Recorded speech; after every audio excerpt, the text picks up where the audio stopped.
Saddened as I was to hear about the despicable attack on Shinzo Abe. Our thoughts are with his family and loved ones and the people of Japan at this dark and sad time. Mr. Speaker, this week we remember the genocide in Srebrenica and the victims of those appalling events. We must learn the lessons of history and do all in our power to prevent such a thing happening again. We will continue to combat war crime deniers, both in Bosnia-Herzegovina and elsewhere. Mr. Speaker, this morning I had meetings with ministerial colleagues and others. In addition to my duties in this House, I shall have further such meetings later today. Robert Miller. Thank you, Mr. Speaker. Can I thank the Prime Minister for his personal interest in Aberconwy, whether he's been eating ice cream on the pier in Llandudno, sampling Welsh Penderyn whisky, or standing on the granite quarry in Penmaen Mawr. He's seen why they love this constituency. He's also heard from them their gratitude for the vaccine and furlough programmes that this UK government delivered. So will my right honourable friend now support our plan to level up Aberconwy and our bid for almost £20 million of funding to invest in community and cultural programmes and give us the opportunity to match our potential? I thank my honourable friend, and he's a great champion for Aberconwy, and I much enjoyed the Penderyn whisky that we sampled together. Mr. Speaker, I ignored the revolver, as some of you may have noticed. We are committed to uniting and levelling up the UK, and as for the second round of the Levelling Up Fund announcements, it will be coming, Mr. Speaker, this autumn. We now come to the Leader of the Opposition, Keir Starmer. Mr. Speaker, may I join the Prime Minister on his comments about the former Prime Minister of Japan, a deeply shocking moment, and of course his comments about genocide. Mr. Speaker, may I welcome the new Cabinet to their places. We have a new Chancellor who accepted a job from the Prime Minister on Wednesday afternoon and then told him to quit on Thursday morning. A new Northern Ireland Secretary who once asked if you need a passport to get to Derry. And the new Education Secretary whose junior ministers have literally been giving the middle finger to the public. It is truly the country's loss that they will only be in post for a few weeks. Now, the Prime Minister must be feeling demo happy since he was pushed out of office. Finally, he can throw off the shackles, say what he really thinks, and forget about following the rules. So, does he agree? Does he agree it's time to scrap the absurd non-dom status that allows the super-rich to dodge tax in this country? Well, I thank you very much, and it's perfectly true that I'm grateful for the ability to speak my mind, which I never really lost, Mr. Speaker. But what I'm focusing on is continuing the government of the country. And as I've just told you, Mr. Speaker, from tomorrow, £326 is arriving. Never mind non-doms, Mr. Speaker.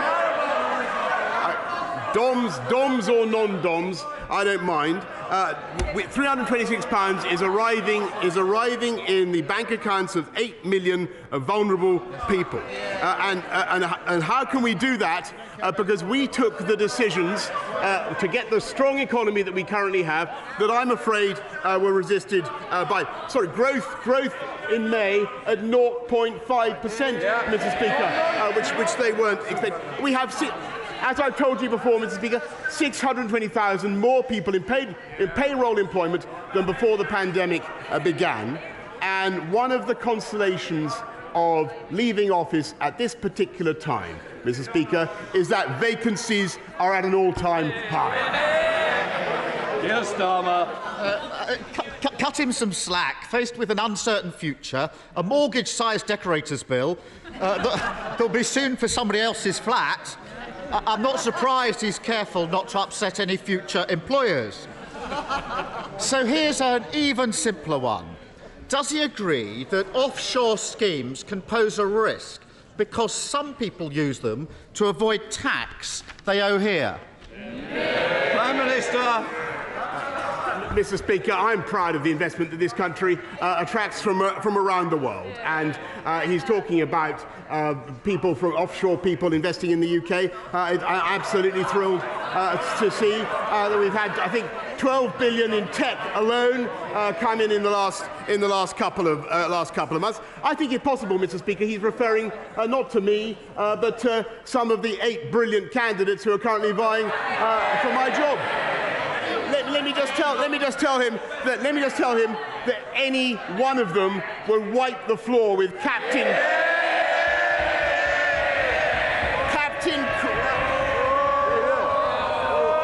Wipe the floor. Can I just say the furniture has to be repaired?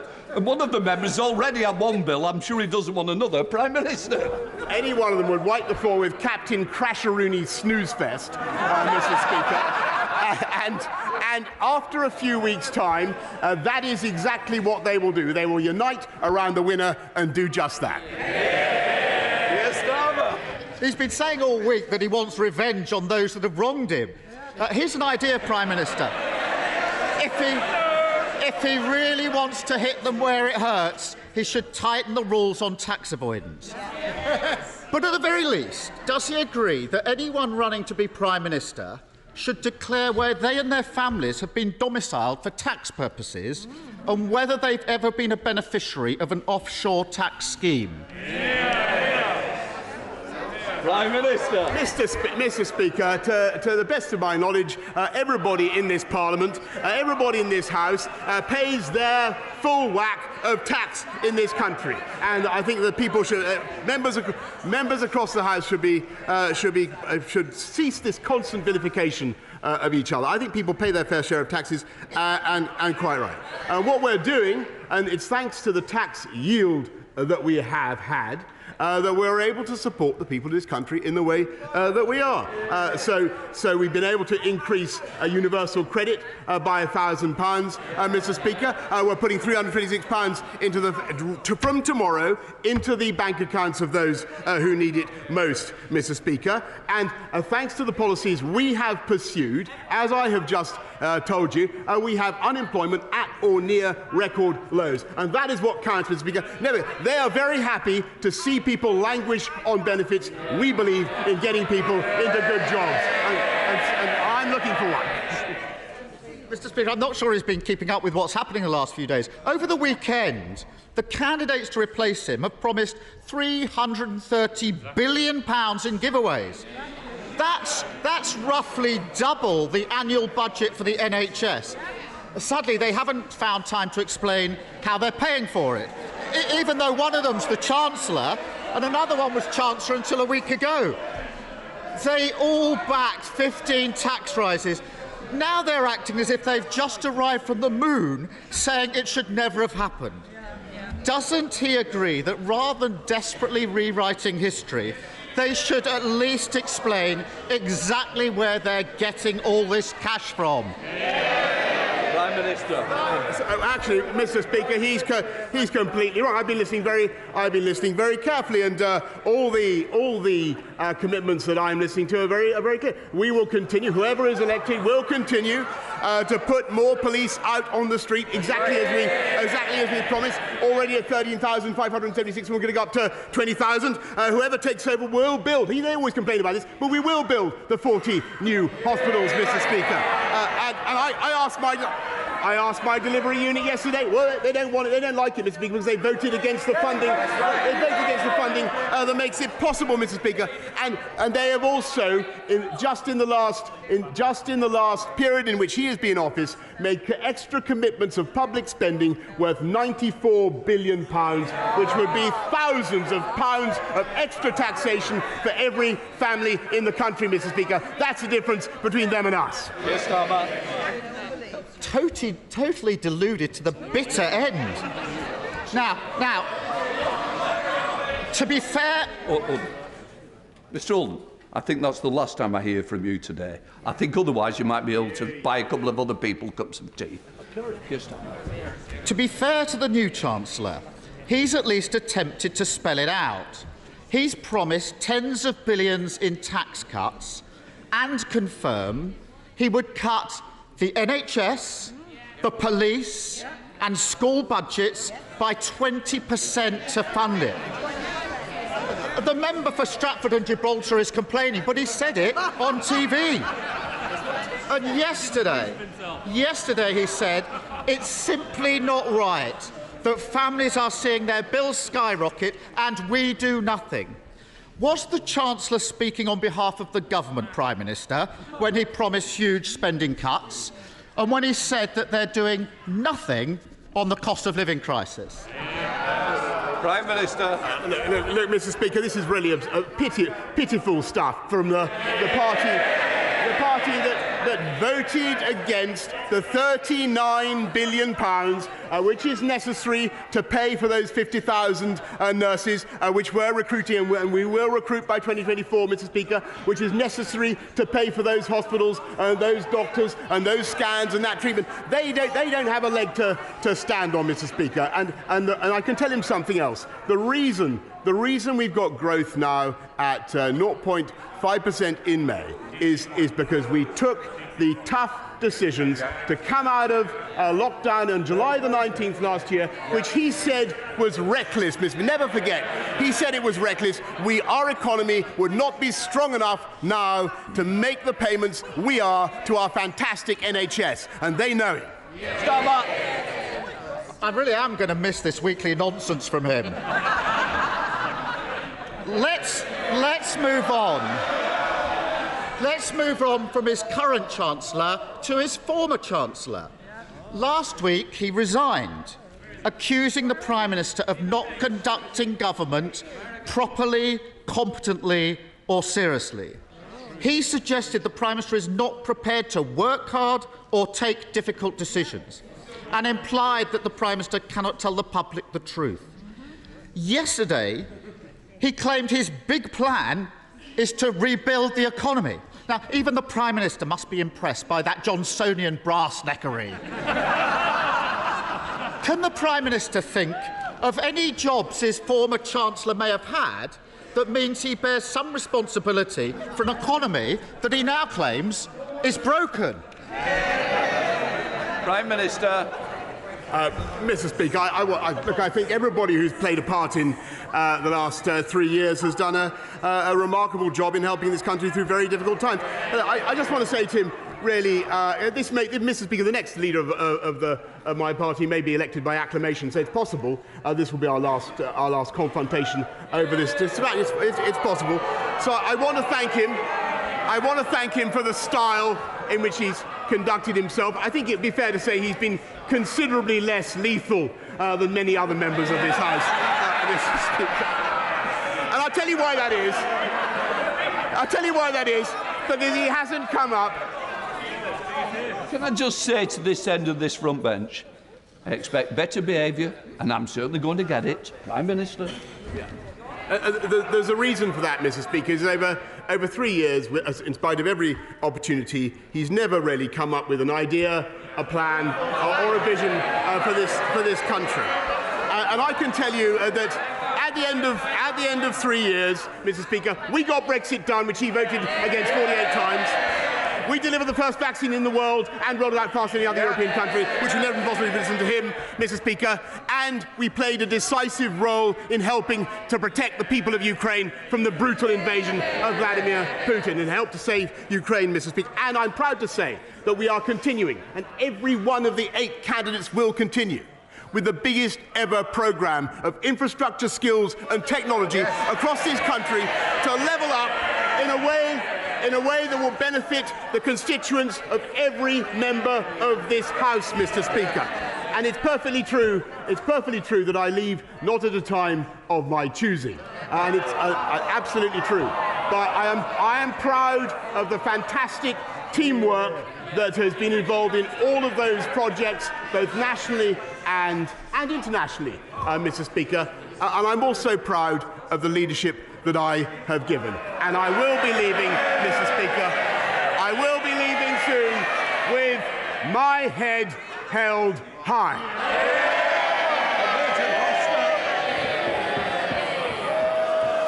The convicted double child rapist and murderer Colin Pitchfork was granted parole last year by the Independent Parole Board in the face of enormous opposition from whistleblowers and my South Leicestershire constituents. Only 2 months after he was released, he was recalled to prison for having breached his licence conditions. He has another parole board hearing scheduled for September. Prime Minister, you and I have communicated about this matter on numerous occasions, and you've assured me that you would do everything in your power to deal with this situation. Can you confirm, before you leave office, that your government will make all the necessary submissions that it can make lawfully to the Independent Parole Board to make sure that this dangerous man is kept behind bars? Prime Minister. My honourable friend for his campaign. Our thoughts, of course, with the victims of Pitchfork, Lydia and Dawn's friends and family. And, Mr. Speaker, I can tell the House that my right honourable friend, the Deputy Prime Minister, will be submitting his views on the Pitchfork case to the Parole Board before his hearing, and there is also, as the House will know, a root and branch review of the parole system currently underway, which includes plans for greater ministerial oversight for the most serious offenders, and we'll be bringing that forward as soon as parliamentary time allows. We now come to the Leader of the SNP, Ian Blackford. Thank you, Mr. Speaker. Can I associate myself with the remarks of the Prime Minister in the murder of Shinzo Abe, a dreadful event that took place last weekend? Can I also thank you, Mr. Speaker, for hosting last night the charity remembering Srebrenica? We should all take time this week, on the 27th anniversary of the genocide that took place there, to think of the circumstances and the shame that we were not able to step in and stop the murder of so many innocent boys and men and the rape of so many women.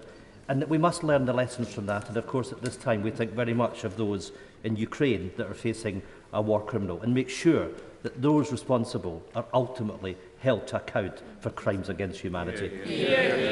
Mr. Speaker, the Tory leadership contest is quickly descending into a toxic race to the right, and it's clear that whoever wins that race, Scotland loses.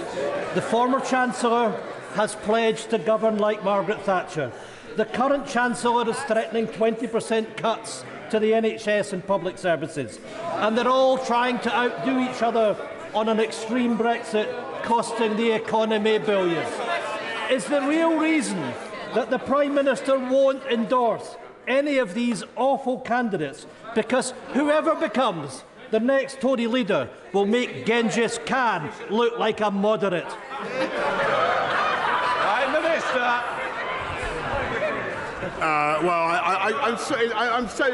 I feel a real twinge, Mr. Speaker, that this is probably virtually the last time I'll have the opportunity to answer a question to perhaps because he's going or because I'm going, I don't know. Mr. Speaker, all I would say to him is that I think that the next leader of my party will want to make sure that we do everything we can to work with the Scottish Government in the way that I've been able to do, I'm proud to have done over the last few years, to protect and secure our union. And my strong view, Mr. Speaker, having listened to him very carefully for years and years now, is that we are much, much better together. Ian Blackford. I can say with all sincerity, I hope whoever is the next Tory leader will be as popular in Scotland as he has been. Because for people in Scotland, Westminster has never looked so out of touch. We've got right-wing Tory contenders prioritising tax cuts for the rich and a zombie UK government failing to tackle the cost of living crisis. Whilst the Tories are busy tearing lump-outs of each other, money-saving expert Martin Lewis has warned the energy price cap could soon rise by a sickening 65% in October to £3,244 a year. After a decade of Tory cuts and Brexit price rises, it will mean many families simply can't afford to put food on the table and heat their homes. Scotland literally can't afford the cost of living with Westminster. Does the Prime Minister not get that people in Scotland don't just want rid of him, they want rid of the whole rotten Westminster system? Prime Minister. Well, Mr. Speaker, I think that's not what is actually happening in this country, is that we're using the fiscal firepower that we built up to cut taxes for working people, cut taxes for those on low incomes, and you saw that last week in the average of £330 tax cut on national insurance. We're increasing support for those vulnerable households from tomorrow, another £326 going in. And Mr. Speaker, it's thanks to our union that we were able to deliver the furlough scheme, which helped the entire country, and to make the massive transfers that boost the whole of the UK economy. And I think that the last thing the people of Scotland need now, and the last thing they need is more constitutional wrangling when we need to fix the economy. Mary Robinson. Thank you, Mr. Speaker. After securing almost £14 million in my town's fund bid for Cheadle, I was delighted last week to get the green light for our new Cheadle rail station. And £4 million for our state-of-the-art eco-business park. I've had tremendous support from the Cheadle Towns Board and local community, who understand how important it is to have connected towns and villages, bringing investment and high-tech jobs to our area. I'm ambitious for Cheadle, and now want to secure the redoubling of the Mid-Cheshire Line and the extension of Metrolink through my constituency. Will my right honourable friend join me in thanking the Towns Board and Station Working Group for their support, and agree with me that improving connectivity is key to economic growth and the future of our levelling up agenda? Well, Mr. Speaker, it's thanks to the massive exertions of this government in levelling up, with the £650 billion investment in infrastructure, that we're having got a new railway station in Cheadle, for instance, Mr. Speaker. And I know that the bids that my honourable friend has just mentioned are now being actively studied by the Department for Transport, and she should feed in more to them. Stephen Farrett. Thank you. In a recent opinion poll conducted by Lucid Talk for Queen's University, only 5% of the people of Northern Ireland expressed any trust whatsoever in this government. So as the Prime Minister prepares to leave office shortly, will he apologise for his legacy in Northern Ireland, in which power sharing has collapsed, the Good Friday Agreement has been undermined, an unwanted protocol bill is being imposed upon the people and businesses of Northern Ireland, and Anglo-Irish relations are in their worst state for 40 years? Prime Minister. Well, Mr. Speaker, because actually what we've got, and I know that every single one of the candidates will want to deliver this, is a bill to fix the problem of the protocol, and I accept that there is a problem, and I hope that the whole House will support it. Jacob Young. Thank you, Mr. Speaker, and as this is probably the last time I'll get to address the Prime Minister at this dispatch box, can I say on behalf of the people of Redcar and Cleveland how grateful we are for the support that he's given us and for delivering on the will of 17.4 million people in taking us out of the EU. Can I ask the Prime Minister, is he as optimistic as I am about our future as a free and independent nation? Jacob, I mean, my honourable friend, if anything, I think I'm even more optimistic. And my only anxiety, we all know that people think that this will be. There are people around the world who hope that this will be the end of Brexit, and I can see them all. Oh, look at them! Did you notice? Did you notice? On the front row, that's them. That's them. They're wrong, Mr. Speaker, and we're going to show that they're wrong. We now come to Martin Day. Mr. Speaker, if the UK truly is a voluntary union of equal nations, there must be a democratic way for any of those member nations to withdraw from it. By what right does the PM think the role of the UK government is to decide whether to respect the mandate given by the people of Scotland to their government and endorsed by their parliament? Prime Minister. Mr. Speaker, as I continually advise the members of the Scottish National Party, or Nationalist Party I should say, they should look at what is happening in educational standards in Scotland, which they are responsible for, instead of endlessly asking for a repeat of a constitutional event that we had in 2014. We had a vote, Mr. Speaker, they lost. Catherine Fletcher. Mr. Speaker, the Prime Minister knows how proud we are of our industrial heritage in the north of England and what it means for our future. So last Friday it was a joy to be on the banks of the Ribble with the Friends of the Old Tram Bridge, a group that are asking for this historic piece of industrial architecture that crosses the Ribble to be reopened.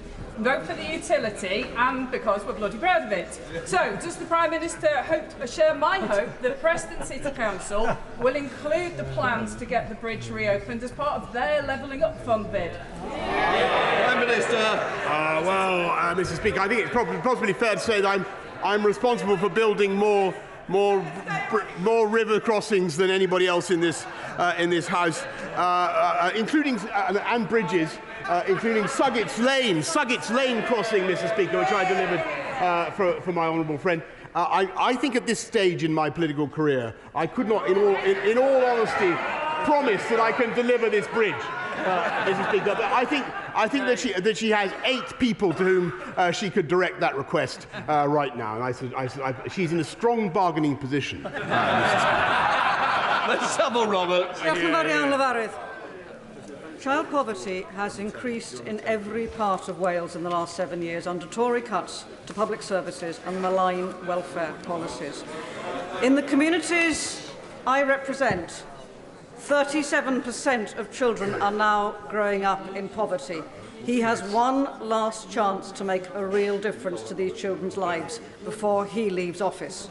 Will he scrap the 2-child limit and reinstate the £20 uplift for all families entitled to welfare? Mr. Speaker, it's of course the Labour government in Wales that's responsible for schools, but what we have been doing, is not only increasing the living wage by £1,000, providing the financial support, the £37 billion worth of financial support that I've mentioned, but helping councils, Mr. Speaker, with a £1.5 billion household support fund to get the families such as those she mentions through the tough times, and we will come out very strongly the other side. We now come to a close question to Mike Penning. Number 8, Mr. Speaker. Minister.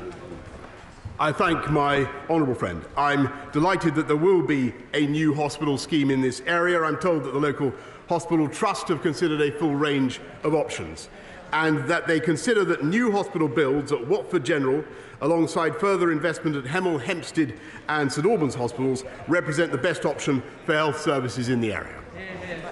Sir Mike Penning. Can I thank the Prime Minister for delivering Brexit and the fantastic vaccine rollout programme that I was proud to be involved with and saved so many lives in my constituency and around the country. Sadly, the Trust have not considered all options, and in my constituents will be astonished as to what they have said by saying that they now want £1.2 billion for the refurbished tower block situation in Watford. So can the Prime Minister do me a great favour before he leaves? Can he put a little note in the drawer of number 10, so when the new incumbent comes in to say Penning needs a new hospital on a greenfield site? Well, Mr. Speaker, I can tell him that I will assure he gets a meeting with the relevant minister to discuss his proposals. John Trickett. Thank you, sir. We now know that every ambulance service in the whole country is in a critical state. But last week, well before the current national heatwave emergency, my constituent, Mrs. Meacham, died following waiting for hours for an ambulance in an excruciating and prolonged delay. Her daughter tells me that the family tragedy wasn't caused by the staff, but by cutbacks by this government. But in any event, without immediate and drastic action, we cannot be sure that there won't be many more Mrs. Meachams. Does the PM accept we now are living through an emergency health crisis? And given the disastrous state he's leaving the NHS in, why is he still in Downing Street? Mr. Speaker, the NHS now has a record. He talks about staffing levels. The NHS now has a record number of people working in it. 10,900 more nurses this year than there were last year. 6,000 more doctors. And on ambulances, and he's right, it's absolutely critical. The crucial thing is to help the hospital staff to move patients through the system. And too often, I'm afraid, it is impossible because a proportion of the patients, sadly, are in delayed discharge, and that is making life very, very difficult for the ambulances as they come up to hospital. But that is why it is so crucial that this government, in addition to everything else we've done, Mr. Speaker, is fixing social care and helping patients out of hospital. And that's why we put in the £39 billion, Mr. Speaker, which unfortunately his party voted against. Brereton. Thank you, Mr. Speaker. Can I thank the Prime Minister for all he's done to help level up Stoke-on-Trent? The number of workless households in our city has halved over the last decade of Conservatives in government. So, would my right honourable friend agree that the best way to level up Stoke-on-Trent is to get more people in well-skilled, better-paid employment opportunities? I think he's absolutely right, and the right honourable gentleman knows a lot more about Stoke Newington than he knows about Stoke, and that is absolutely true, Mr. Speaker. And I'm proud that we're getting young people into work. I was up and down the country. I was at an event last night to celebrate the 163,000 Kickstarters who we've helped into work, and that is our ambition, to help people into good jobs, and we are succeeding. I'm proud to say I leave office, Mr. Speaker, with unemployment at roughly 3.8%. When they last left office, it was at 8%. That's the difference between them and us. Stuart Malcolm MacDonald. Thank you, Mr. Speaker. Last night's panorama with the joint investigation with the Times newspaper has exposed yet again more evidence of unlawful killings by special forces, this time in Afghanistan.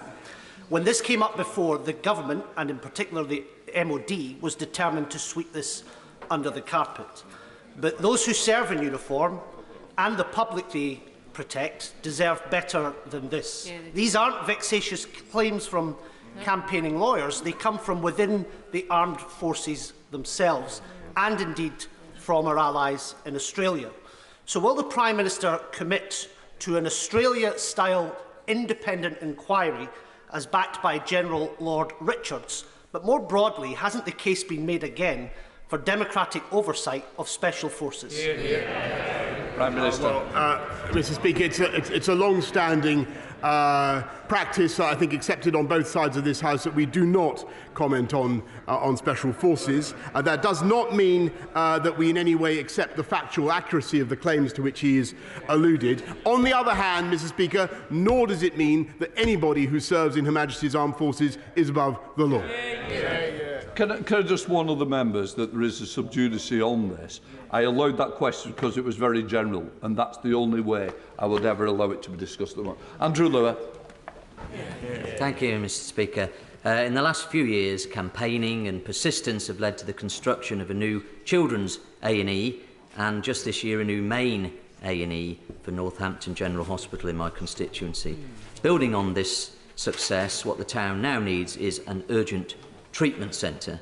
Does the Prime Minister agree that this would be a hugely welcome step in providing top-quality healthcare in Northampton?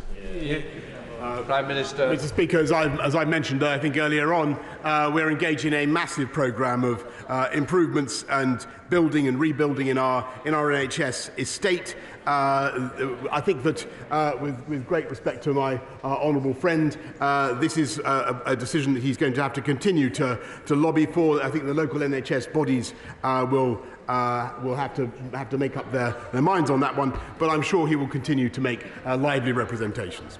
Patricia Gibson. Thank you, Mr. Speaker. Last week, the Prime Minister was forced to announce his intention to resign after ministers who supported him only days earlier changed their minds. Of course, people are allowed to change their minds, and this should be recognised. Why does the Prime Minister and his MPs believe this principle applies everywhere except in Scotland, where the people delivered a clear mandate to the Scottish Parliament to hold an independence referendum? Prime Minister. Well, Mr. Speaker, as I understand it, the people of the SNP are currently deciding what to do with my honourable friend. And heaven forfend that they should change their minds, Mr. Speaker. Thank you, Mr. Speaker. Mr. Speaker, 40 years ago, 10 young people from Rugby's West Indian community travelled to a house in New Cross Road, London for a birthday celebration for former Rugby resident Yvonne Ruddick. Tragically, there was a fire at the house where the party was held, and 2 of that group never returned home. Others were traumatised. The fire cost 13 people their lives and has been the subject of 2 inquests, both of which were inconclusive. Those who survived and the families of the bereaved are calling for a further investigation. I wonder if the Prime Minister would agree that the appointment of the new Metropolitan Police Commissioner provides an opportunity to re-examine the events of that time. Prime Minister. I thank my honourable friend, and I know from my own experience of running the city of the anguish that that particular tragedy caused, and I know the deep feeling that surrounds it, Mr. Speaker. I thank him for raising it, and I can tell him, of course, that whatever my own views, this is a matter for the independent Metropolitan Police Service, and I'm sure the new Commissioner will be considering what he has just said. Alan Brown. Thank you, Mr. Speaker. While he was editor of The Spectator, he published a poem about exterminating the Scotch, a verminous race. He previously stated that £1 spent in Croydon is of more value to the country than £1 spent in Strathclyde. He called for an ending of the Barnett formula, and he stated an MP from a Scottish constituency shouldn't be a Prime Minister. So, given his anti-Scottish views, his abject failure as a Prime Minister, why did he think he's a right to try and block a democratic vote for Scotland to choose its future away from this corrupt Westminster? Can I just say to the honourable gentleman that after 3 years of listening to this delirium of monotony from the Scottish nationalists, I really think they need to change the record. What the people of this country want is a focus on the cost of living, a focus on the economy, and making sure on schools, Mr. Speaker, on standards in schools. Those are things that he should fix, Mr. Speaker, and to say nothing of the tragedy of drug deaths in Scotland, Mr. Speaker, which they still haven't done anything to address, Mr. Speaker, and everything I have seen has taught me that we are far, far better, whether it's on Ukraine or COVID, Mr. Speaker, or on furlough. There is absolutely no doubt, Mr. Speaker, that we are better off working together. Thank you, Mr. Speaker. Kensington is at the heart of the Ukrainian community, and on their behalf, I would like to first send their huge thanks for your support to Ukraine. Yesterday was the first-year anniversary of the devastating flooding that affected my constituency, with more than 1,000 homes affected, people in basement flats losing all of their belongings, and many people still in temporary accommodation. Would my right honourable friend back my fight to ensure that we get serious investment in infrastructure in West London from Thames Water? Prime Minister. I thank her very much, and I know that I know the problem of that she speaks of very well. There's no single solution to tackling surface water flooding. But she's absolutely right in wanting to put more pressure on Thames Water to try to come up with sustainable solutions. But they've got to be done working with partners, with councils, and of course with developers as well. Final question, Sam Terry. Thank you, Mr. Speaker. A few short weeks ago, Zara Alina was walking home through Ilford. She was dragged off the street and brutally murdered. Zara's family made a touching tribute for her life. She was authentic, refused to try and impress anyone, but she impressed us. She was the rock of our family. Last week, on the 8th of July, another woman was stabbed in St John's Road, just yards from my family's church that I attended for 15 years, so I know like the back of my hand. Women in Ilford should not have to police themselves or impose curfews on their behaviour when they want to just go about their daily business.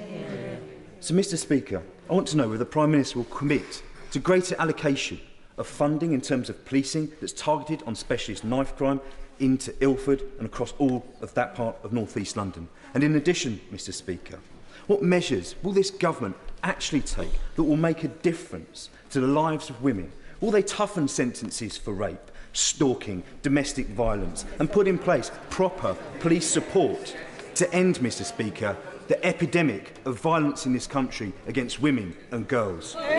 Just before the Prime Minister answers, just to say it's very important. I've allowed it to raise. Be careful of going into detail on the first name because it is sub judice, but in general terms, I'm sure that we can answer it. Prime Minister. I thank you, Mr. Speaker, for your guidance, but I think we can say safely how much we sympathise with the victim and her family. On knife crime, it is a scourge, Mr. Speaker, and I believe there are many different solutions, but one of them is unquestionably allowing the police to do more stop and search and making sure you have more police out on the street. And that's why we've made the massive investments that we have, and I hope that those investments will be continued, Mr. Speaker. I'm sure that they will be. And on rape and serious sexual offences particularly against women, this is incredibly important to the whole House, and it's something that we have worked on very hard over the last 3 years. And what we have done, Mr. Speaker, is not only introduced more street lights and done everything we can to give women, invested more into independent sexual violence advisors and domestic violence advisors and all the people you need to give victims the confidence they need to get cases to trial, which is such a problem, Mr. Speaker. But what we've also done, in addition to putting more police out on the streets and specialist units to tackle this, what we've also done is introduced tougher sentences for rape and serious sexual violence, Mr. Speaker. And I have to say, I was amazed, and it's still the case, that his party voted against those tougher sentences. That was a great mistake, and I think they should take it back. At the start of Prime Minister's questions, the Honourable Member, Fries Lothian, Kirkcaldy and Cowden Beath persistently denied the authority of the Chair. In their absence, I wish to proceed to name them and call on the leader to move the relevant names. So I name Kenny Maskell, Neil Hanvey, and I'm sure now the leader will pick it. Mr. Speaker, I beg to move that Kenny McCaskill and Neil Hanvey be suspended from the service of this House.